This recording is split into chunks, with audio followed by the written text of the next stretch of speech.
और चलिए बड़ी खबर आपको बताते हैं। बलिया से गिरफ्तार डीआईओएस ब्रजेश मिश्रा को आजमगढ़ जेल में शिफ्ट किया गया है। देर रात बलिया कोतवाली पुलिस ब्रजेश मिश्रा को लेकर मंडल जेल में पहुंची और ब्रजेश मिश्रा पर अब दर्ज मामले में आपराधिक साजिश की धारा भी लगाई जाएगी। पहले सिर्फ धोखाधड़ी, परीक्षा अधिनियम और आईटी एक्ट में एफआईआर दर्ज थी। अब जो है आपराधिक धारा भी लगाई जाएगी। परीक्षा केंद्रों के चयन में साजिश का आरोप लगा है और गिरफ्तार सभी आरोपियों के फोन में आउट पेपर मिला है। आरोपियों के मोबाइल कब्जे में लेकर जांच की जा रही है। बलिया के अलग अलग थानों में 3 एफआईआर दर्ज की गई है और अब तक कुल जो गिरफ्तार हुए हैं 17 आरोपी हैं, जिनमें कॉलेजों के प्रबंधक, टीचर, जिन मालिक और पेरेंट्स भी शामिल हैं। गिरफ्तार डीआईओएस ब्रजेश मिश्रा के खिलाफ दर्ज मामले में बढ़ेगी आपराधिक साजिश की धारा। थाना कोतवाली बलिया में पहले ब्रजेश मिश्रा के खिलाफ 420 धोखाधड़ी, परीक्षा एक्ट और आईटी एक्ट में दर्ज हुई थी एफआईआर, लेकिन अब इस मुकदमे में आपराधिक साजिश की धारा बढ़ेगी। ब्रजेश मिश्रा पर आरोप है कि उसने दागी परीक्षा केंद्रों का चयन किया एग्जामिनेशन सेंटर्स के रूप में और इसके पीछे एक बड़ी साजिश भी थी। ब्रजेश मिश्रा के साथ एक सहायक अध्यापक अतुल ओझा भी गिरफ्तार किया गया है। बताया जाता है कि अतुल ओझा स्थानीय मीडिया से भी जुड़ा हुआ है। कैमरामैन अनिल कुमार के साथ ऋषभ मणि त्रिपाठी, न्यूज़ 18 लखनऊ।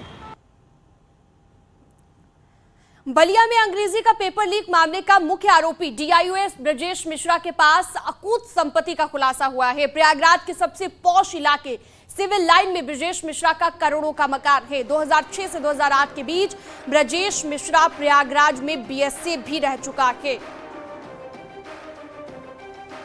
तो प्रयागराज के सबसे पॉश इलाके में कोठी है, सिविल लाइन में करोड़ों का मकान है ब्रजेश मिश्रा के पास, जिसकी गिरफ्तारी हुई है। 2006 से 2008 के बीच बीएसए भी रह चुका है ब्रजेश मिश्रा, जिसकी हम बात कर रहे हैं। न्यूज़ 18 पर यह बड़ा खुलासा हुआ है। अंग्रेजी का पेपर लीक का ये मामला है जिसे लेकर गिरफ्तारी हुई है आरोपी डीआईओएस, और उसकी कोठी भी हम आपको दिखा रहे हैं तस्वीरों के जरिए। तो ये एक अकूत संपत्ति का यहाँ पर खुलासा हुआ है। न्यूज़ 18 पर ये सबसे पहले हमने आपको दिखाया और ये बड़ा एक्सपोज यहाँ पर इस मामले को लेकर हुआ है। ताबड़तोड़ एक्शन लगातार जारी है। यूपी सरकार लगातार एक्शन कर रही है।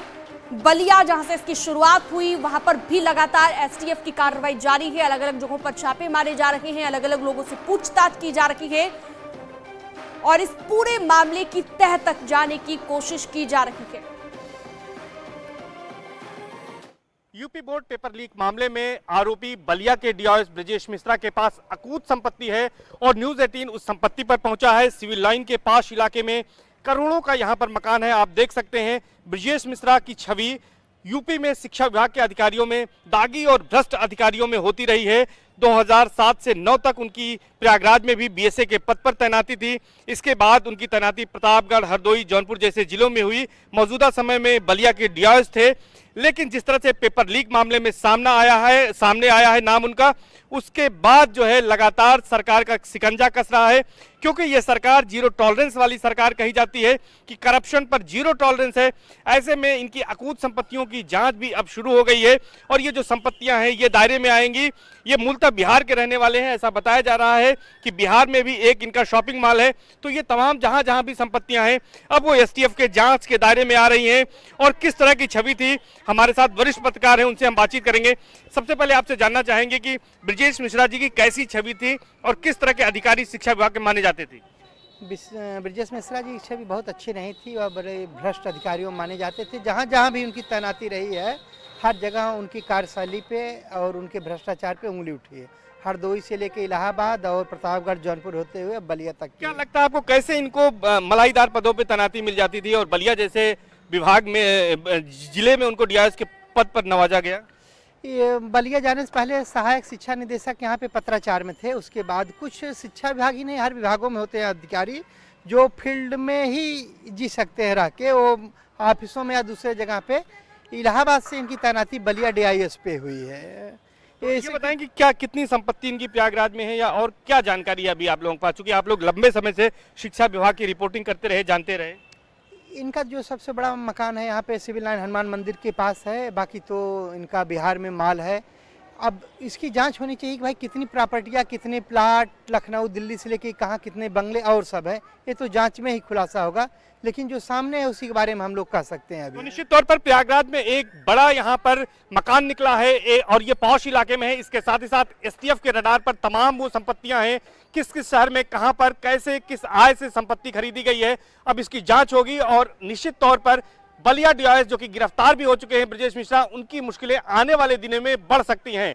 कैमरा पर्सन संजीव मिश्रा के साथ सर्वेश दुबे, न्यूज़ 18 प्रयागराज।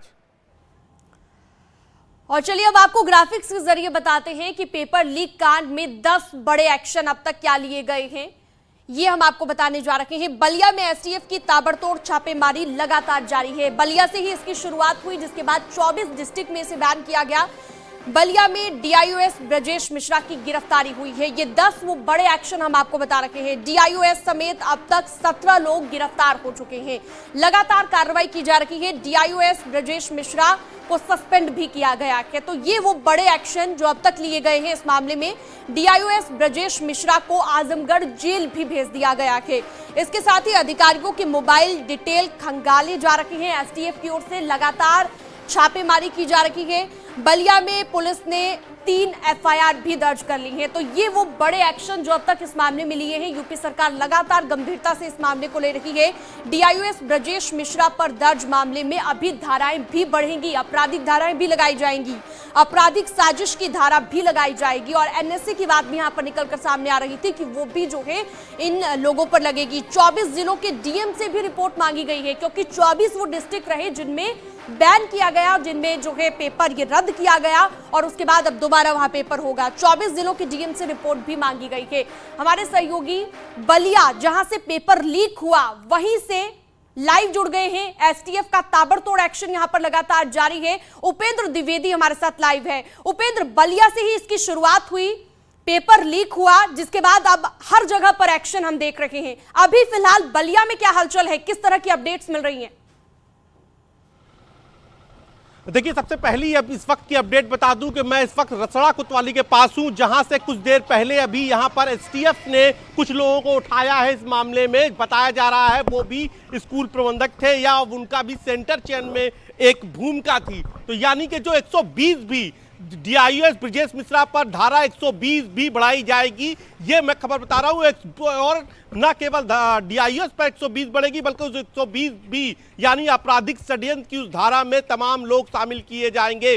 जो 17 लोग पहले कल गिरफ्तार किए गए और जो आज गिरफ्तारी हो रही है, तो ये सभी लोग 120 भी में शामिल किए जाएंगे, आपराधिक षड्यंत्र रचने में शामिल किए जाएंगे। दूसरी खबर जो इस वक्त की बड़ी मिल रही है वो ये कि न केवल एसटीएफ की यहाँ ताबड़तोड़ कार्रवाई चल रही है, बल्कि अब जो ब्रजेश मिश्रा हैं वो इससे पहले बतौर बीएसए, चाहे वो हरदोई में रहे हो, चाहे वो प्रयागराज में रहे हो, चाहे वो जौनपुर, जिन जिन जिलों में रहे हैं, उस जिलों में उनके खिलाफ जो भी शिकायतें आई थी उनकी भी एक बार फिर जांच होगी। इस वक्त की मैं ये बड़ी खबर बता रहा हूं।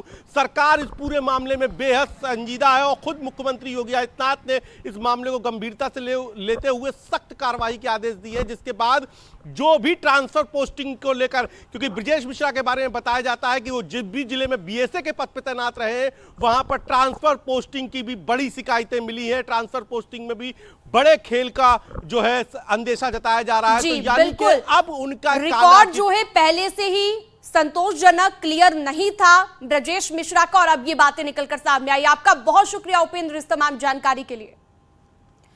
यूपी बोर्ड परीक्षा में पेपर आउट को लेकर योगी सरकार लगातार एक्शन ले रही है, लगातार सख्ती दिखा रही है। थोड़ी देर पहले माध्यमिक शिक्षा मंत्री गुलाबो देवी ने लखनऊ परीक्षा केंद्र का निरीक्षण किया। न्यूज़ 18 पर माध्यमिक शिक्षा मंत्री गुलाबो देवी ने कहा कि बलिया में पेपर लीक कराने वालों के खिलाफ कार्रवाई की जा रही है और ये कड़ी कार्रवाई है।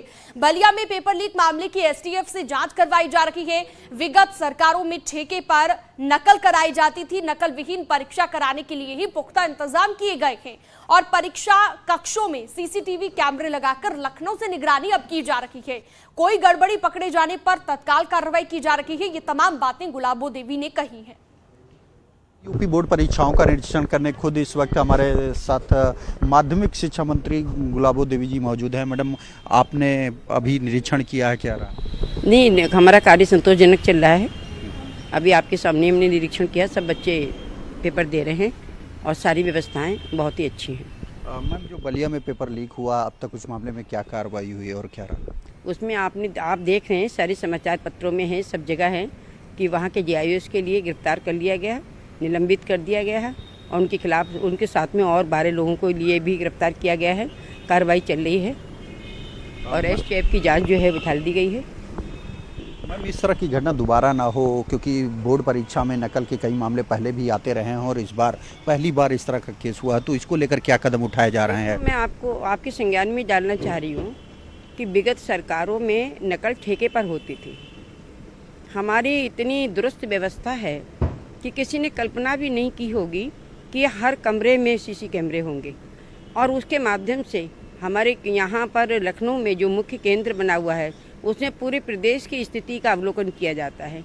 हर जिले में जो है वो हमारा मुख्य केंद्र है, उसमें भी पूरे जिले में जितने भी विद्यालय हमारे पेपर दे रहे हैं सबका अवलोकन किया जाता है। प्रत्येक कमरे में CC कैमरा है। तो जहाँ इतनी चुस्त दुरुस्त व्यवस्था है वहाँ जो कोई भी थोड़ी सी भी कमी होती है वो पकड़ में आती है और फिर उसके प्रति कार्रवाई की जाती है।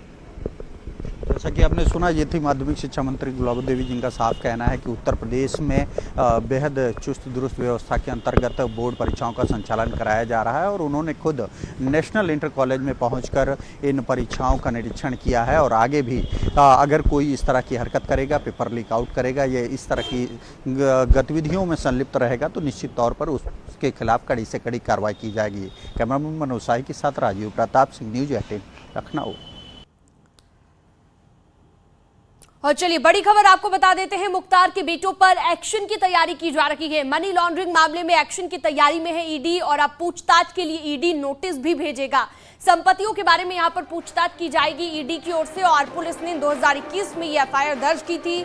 अब्बास और उमर के खिलाफ नोटिस जारी होगा जिसके बाद पूछताछ ईडी करेगी।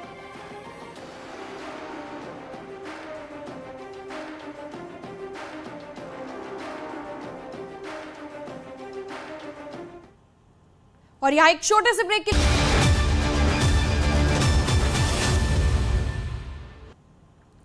सूत्रों के हवाले से एक बड़ी खबर है कि शिवपाल यादव जल्द ही बड़ा ऐलान कर सकते हैं। कल CM योगी से PSP चीफ शिवपाल यादव ने मुलाकात की थी और उनका कहना है कि ये शिष्टाचार मुलाकात है। वहीं समाजवादी पार्टी का ये कहना है कि इस मुलाकात के बारे में शिवपाल ही सही जवाब दे पाएंगे। तो बड़ा ऐलान कर सकते हैं शिवपाल यादव। जिस तरह की खबरें मिल रही है, जो सूत्रों के हवाले से खबर निकलकर सामने आ रही है कि जल्द ही शिवपाल यादव बड़ा ऐलान कर सकते हैं, कोई बड़ा फैसला ले सकते हैं, इस तरह की खबरें मिल रही हैं। तो बड़ी खबर, बड़ी जानकारी। दरअसल CM योगी से मुलाकात के बाद से ही ये खबरें लगातार जोर पकड़ रही हैं और ये बड़ा ऐलान यहां पर जो है शिवपाल यादव कर सकते हैं, जिस तरह की खबरें निकल रही हैं। शबाब हमारे साथ फोन लाइन पर मौजूद हैं। शबाब, क्या जानकारी और इस खबर को लेकर? देखिए, शिवपाल यादव की नाराजगी जो है वो धीरे धीरे खुलकर सामने आ रही हैं और अब कहा यह जा रहा है कि शिवपाल यादव राजनीतिक तौर पर कोई बड़ा फैसला ले सकते हैं, क्योंकि शिवपाल यादव ने कल मुख्यमंत्री योगी आदित्यनाथ से मुलाकात की है और इस मुलाकात के बाद से तमाम जो अटकलें हैं वो फिर से जोर पकड़ रही हैं कि शिवपाल यादव दिल्ली जाकर कोई बड़ा फैसला ले सकते हैं। हालांकि शिवपाल अभी लखनऊ में ही है। हमारे बात जो हुई है वो ये कि लखनऊ के एक निजी स्कूल के कार्यक्रम में शिवपाल यादव मौजूद हैं। हालांकि मीडिया से वो बिल्कुल बात नहीं कर रहे हैं, किसी भी तरीके की कोई बात उनकी तरफ से नहीं हो पा रही है। लेकिन शिवपाल अभी लखनऊ में ही है और वो कब दिल्ली जाएंगे और किस तरीके की आगे हैपनिंग होगी ये देखने वाली बात होगी। लेकिन खबरें जो चल रही हैं वो ये हैं कि शिवपाल यादव अपने अब पॉलिटिकली करियर में कोई बड़ा फैसला ले सकते हैं। जिस तरीके से चुनावों में उनके साथ जो नतीजा रहा समाजवादी पार्टी का, जिस तरीके से समाजवादी पार्टी के विधायक दलों की बैठक में उनको नहीं बुलाया गया और अखिलेश यादव ने भी दूरी उनसे बनाकर रखी हुई है, तो ये तमाम चीजें जो हैं वो उनको नागवार गुजर रही हैं। इसके बाद शिवपाल यादव ने मुलायम सिंह यादव से भी दिल्ली में मुलाकात की थी, जिसके बाद से जो है वो तमाम तरीके की खबरें हैं और उसके अगले ही दिन शिवपाल यादव लखनऊ आए और शपथ ली कल और उसके बाद शाम को योगी आदित्यनाथ से मुलाकात की है। एक और चीज मैं यहाँ पर समझना चाहूंगी आपसे, क्या अब ये माना जा सकता है कि उन्होंने समाजवादी पार्टी के दरवाजे बंद कर दिए हैं? नहीं, ऐसा नहीं है। ये बहुत जल्दी होगी ये बात कहना, क्योंकि शिवपाल यादव अभी विधायक हैं और एक संवैधानिक प्रक्रिया होती है। आप ऐसे किसी भी पार्टी को छोड़ नहीं सकते हैं। अगर आप पार्टी छोड़ देंगे तो आप दल बदल कानून के अंतर्गत आ जाएंगे और आप विधायक नहीं रह जाएंगे। तो ये बहुत मैच्योर फैसला होता है कि आप कैसे जो है वो इन तमाम चीजों पर फैसले लेते हैं। फिलहाल अभी शिवपाल यादव इस बात को सिर्फ इतना ही कह रहे हैं कि ये औपचारिक मुलाकात है, लेकिन इस बात में कोई दो राय नहीं कि ये भूचाल से पहले की शांति है और निश्चित तौर पर शिवपाल यादव कोई बड़ा कदम ले सकते हैं। कदम क्या ऑप्शन होगा ये बड़ा महत्वपूर्ण है, क्योंकि देखिए समाजवादी पार्टी में उनके लिए जो ऑप्शंस हैं वो बहुत सीमित हैं। विपक्ष के नेता के तौर पर पहले खबरें चल रही थी कि शिवपाल यादव को विधानसभा में नेता प्रतिपक्ष बनाया जा सकता है, लेकिन जब अखिलेश यादव ने आजमगढ़ लोकसभा सीट से इस्तीफा दिया और करहल से वो विधायकी पर रुके रहे, तब उसके बाद शिवपाल यादव के नेता प्रतिपक्ष बनने के तमाम प्रयासों पर विराम लग गया। अखिलेश यादव खुद जो है वो नेता प्रतिपक्ष बन गए। अब शिवपाल के पास क्या ऑप्शन बनता है? लेकिन शबाब, जिस तरह से ये तमाम चीजें हो रही है, जैसा कि हम देख रहे हैं कि जो नाराजगी है उनकी वो भी सबके सामने आ ही गई थी। अखिलेश यादव के साथ जो नाराजगी चल रही थी, लेकिन अब क्योंकि मुलाकात हुई है सीएम योगी से, तो उसके बाद क्या ये दर्शाता है, किस तरह के संकेत मिल रहे हैं? देखिए, शिवपाल यादव नाराज हैं, इस बात में कोई दो राय नहीं। जब समाजवादी पार्टी के नतीजे आए और जब हार पर मंथन शुरू हुआ, तब जो है विधायकों की मीटिंग बुलाई गई। शिवपाल यादव उसमें नहीं बुलाए गए।